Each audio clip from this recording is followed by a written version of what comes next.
Good morning students and Happy New Year to all of you.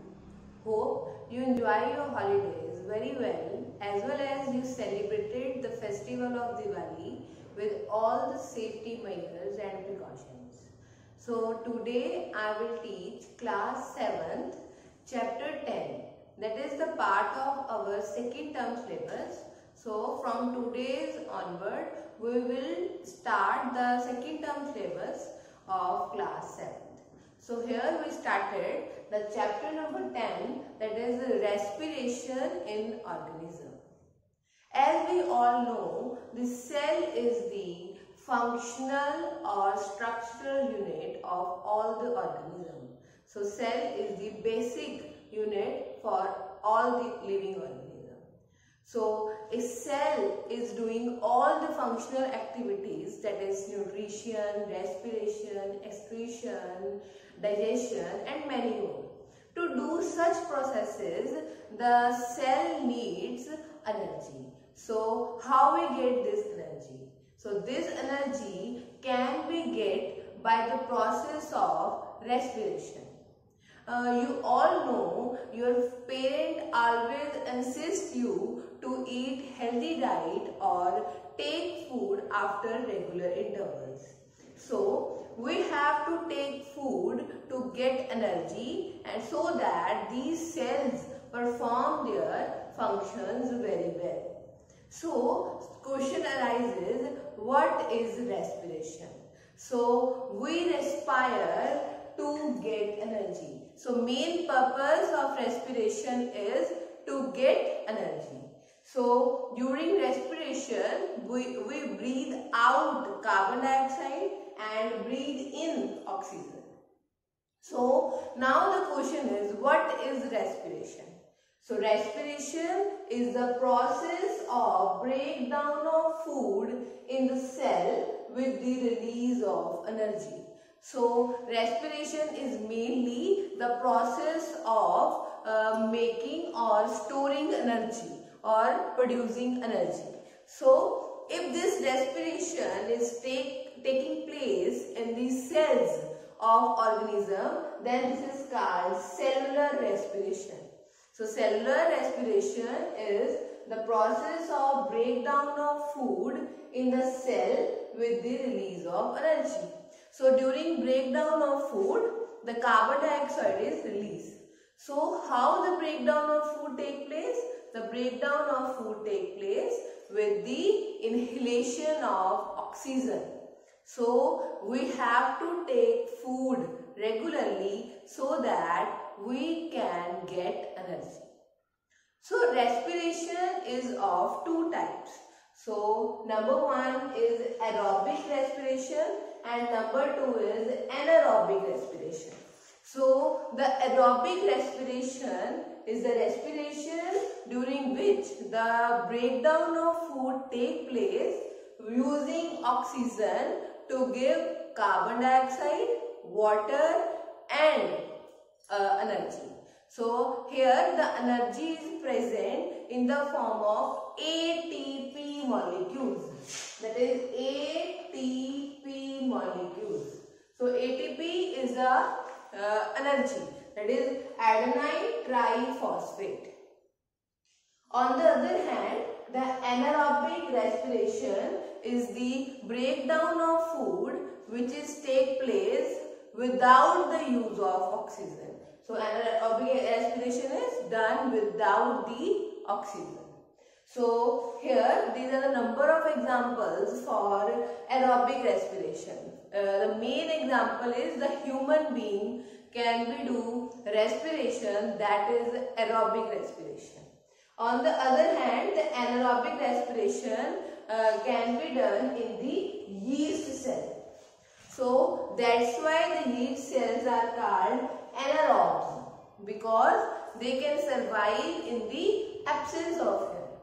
We can't survive in the absence of oxygen or air. So that we, the human being are called aerobic respiratory organisms. So here the aerobic respirations include glucose. So what is glucose? Glucose is just food we intake. So in oxygen, that glucose is break down into carbon dioxide, water and energy. So this energy is ATP molecules. On other side, the anaerobic respiration, it is of two types. For example, glucose that is present in yeast molecules. So in the yeast molecule, without the use of oxygen, it formed carbon dioxide, alcohol and energy. So anaerobic respiration that is taking place in the yeast cell that produces carbon dioxide, alcohol and energy. On the other side, the anaerobic respiration also done in muscles. So firstly, you have to know about the yeast cell. So yeast is very important for us. As you know, the yeast is used for the fermentation of alcohols, wine, beer, etc. It is also used in the bakery industry. As you see, the bread, the cake has the spongy structures. So these spongy structures or this spongy formation is due to the presence of yeast molecule. Sometimes you have seen your mother who is making a cake or baking a cake at home or making idlis or dhoklas. They are using baking soda or yeast. So this yeast is used for the sponginess of the food items. So we can say that yeast cell is very important and used in the bakery industry or as well as alcohol, wine or beer fermentation. On the other side, that anaerobic respiration also take place in muscles. These respirations occur in muscle cells because sometimes there is temporary deficiency of oxygen in muscles take place. You already seen when you are walking, running, cycling, weightlifting or heavy lifting, etc. Then you feel breathless or you feel the breathing become faster. So you sometimes you feel breathless or sometimes the breathing rate is very faster. So in this at that time that the anaerobic respiration take place because the supply of oxygen is less. So here the glucose without the use of oxygen converted to lactic acid and energy. So here kept in mind in the presence without the use of oxygen in muscle cells the glucose, that food item, is converted to lactic acid instead of carbon dioxide. So here due to the formation of lactic acid, muscle cramp take place. When you do running or when you have participated in the race competition or you are doing some regular or heavy exercise, you feel cramps in your muscles. So these cramps in muscles is due to the production of lactic acid. So here the production of lactic acid take place instead of carbon dioxide. We can get rid of from these muscle cramps if we do the bathing with the hot water or the massage. So hot bath and the massage help to the proper circulation of blood in the body.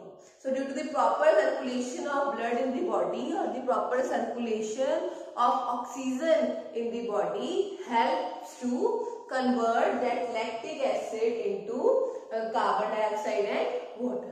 So the sufficient supply of oxygen helps lactic acid to convert the carbon dioxide and water. So during the conversion of lactic acid into carbon dioxide and water, the cramp in muscles can be rid of. So here this is all about the respiration, but the respiration is directly connected with the process that is called breathing. So respiration is done by taking oxygen as well as giving out carbon dioxide. So this process of taking oxygen and giving out carbon dioxide is called breathing. So breathing is a process of taking in oxygen and giving out carbon dioxide. So the process in which we breathe in, that is breathing in. What is breathing in? Oxygen, that is called inhalation. And second is exhalation, that is breathing out. What we breathing out? That is carbon dioxide. So this process is exhalation. So here the point is breathing rate. So breathing rate is the number of times we breathe in a minute. So how much time we inhale or exhale in a minute, that is called breathing rate.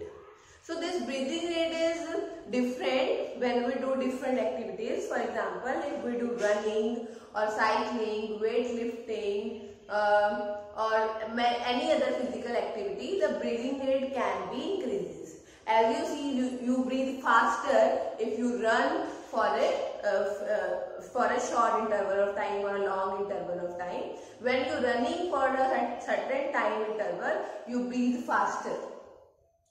So the average adult human being, if he is nothing doing any physical activity, then the breathing rate is 15 to 18 times breathe in a minute. But on the other side, during any heavy exercise, the breathing rate increases up to 25 times per minute. So this breathing rate you can check by yourself at your home. Here is the activity number 10.2 in your notebook, or sorry, in your textbook of class 7. So the activity 10.2 or 10.3 will help you to do or to understand about the breathing rate.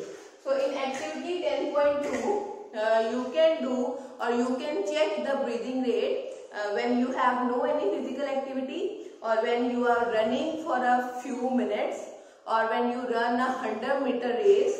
So in this way you can record the data in that table. You can see in your textbook. Here the table 10.1. Here the normal rate, the breathing rate in walking for 10 minutes, running for 100 meter, or at rest. You can write down the data here. So in 10.3 activity, here is some pictures here. You can see some pictures here. You can give the answers by seeing that pictures or by doing the same activity. Is the breathing rate increases, or it becomes the normal, or it decreases? So these are the normal activities. So various type of activities that be carried out by person during our day-to-day life. So you have to understand about the breathing rate in these types of activities. So these are the two activities you can do at home, which will help you to understand about the breathing rate. So here we had done about the few topics of chapter 10. So in next video, we will understand about the process of breathing in human being as well as different animals. Thank you.